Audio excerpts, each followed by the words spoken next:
Let's take a look at some of the key budget defense sessions in the National Assembly during the week.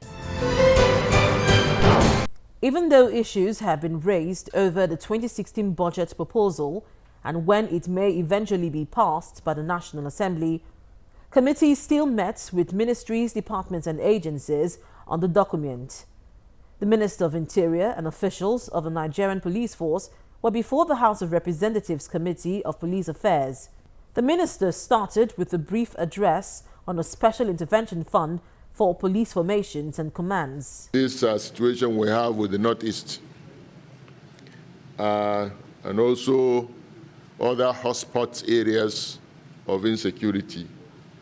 And this is why this fund is domiciled within the ministry. It's a special intervention to the police. It's a position lawmakers are not comfortable with.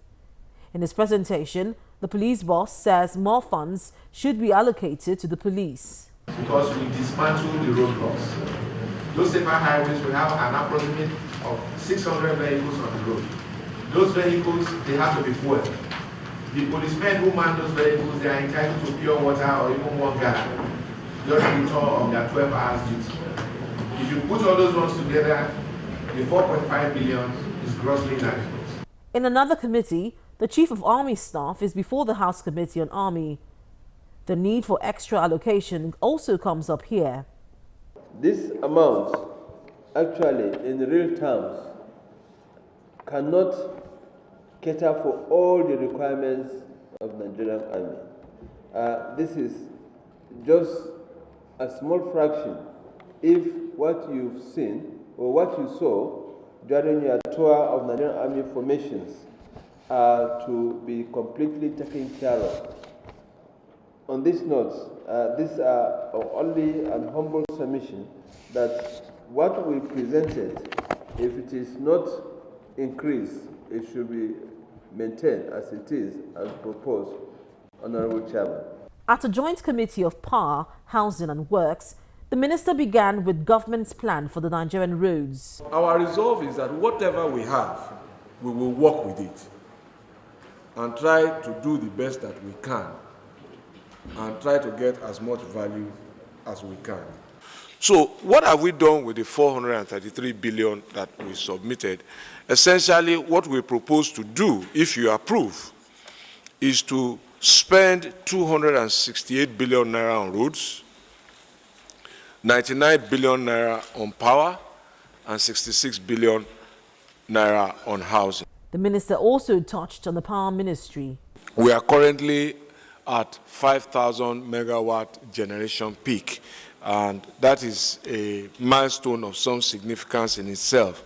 It's a milestone that was not achieved historically until about a week and a few days ago. The target, therefore, is that at the end of 2016, we should be able to evacuate some of the power that is lying idle that can't get onto the grid. And the cumulative quantum of that power is in, as I said, the total installed capacity is about plus or minus 7,000 megawatts. So we will get incremental power onto the grid. The Minister of Finance also appeared before the Senate Committee on Finance to defend her ministry's budget. She took advantage of interaction with the committee to make some startling revelations. What the IP's BVN exercise has shown us has been a real revelation. We have identified that there are people who appear on our payroll multiple times because, as you know, BVN links all the accounts of one person. So we're seeing on some payrolls 20 people, same BVN number. 20 names, one BVN number. So we've now started the process, and in fact this morning we had a meeting on how we're going to now clean them off. And we're having a meeting on Monday with the unions to agree the format. The process will be that we will suspend that person from the payroll pending the investigation. We will try as far as possible to complete that investigation within 30 days so that we don't catch out innocent people. But we really need to clean our payroll off. The Minister of Finance also disclosed that the ministry has barred government agencies from spending money for service-wide votes. She said the restriction became necessary in view of the abuse of the vote by MDAs over the years. Still on the matter of the 2016 budget. Now, before President Buhari presented the 2016 budget in the National Assembly in December 2015, the federal government had said it was going to use a zero budgeting process in designing the budget. But with the issues playing out during the budget defense sessions, namely allegations of government ministries padding the budget and criticisms that the budget is filled with errors, many Nigerians are wondering if indeed the federal government used the zero budgeting process to design the 2016 budget. Our correspondent Larry Lasisi examines this matter.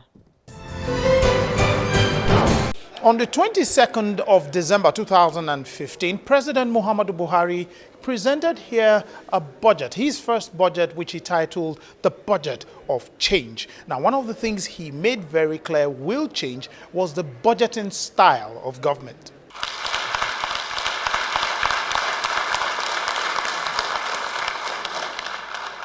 We are determined to ensure that our resources are managed prudently and utilized solely for the public good. To set the proper tone, one of our early decisions was the adoption of a zero-based budgeting approach, which ensures that the resources are aligned with government's priorities and allocated efficiently. This budgeting method, a clear departure from previous budgeting activities, will optimize the impact of public expenditure. What exactly is this system of budgeting? Well, the zero-based budgeting is a process and method of budgeting that involves starting everything from the zero base, starting everything from afresh, taking no assumptions that what has happened before is the best, and questioning every project and program that should go into the budget in such a way and manner as to get the best value for money, as to get the best for the nation in terms of welfare, in terms of the rules, in terms of the project. Over the last 2 weeks, the National Assembly has been holding talks with agencies of government on the 2016 budget. It's been one issue after the other. Government meant well when the concept of the zero budgeting came up.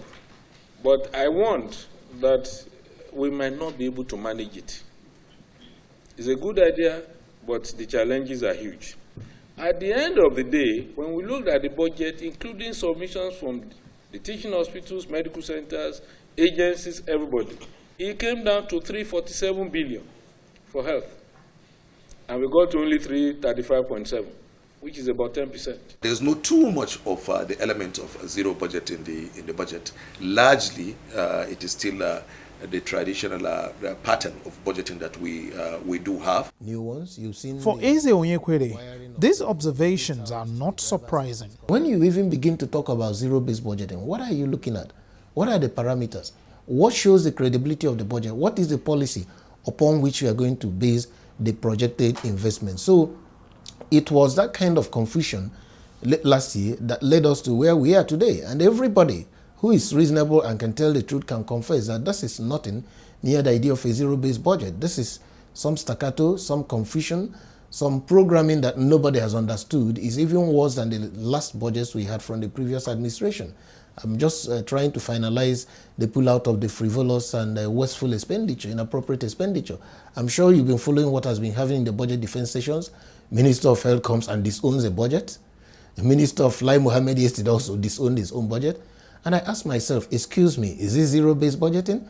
This budget was brought to the Federal Executive Council, all of them sat in there, approved of it, sent it to the National Assembly, and you are disowning it?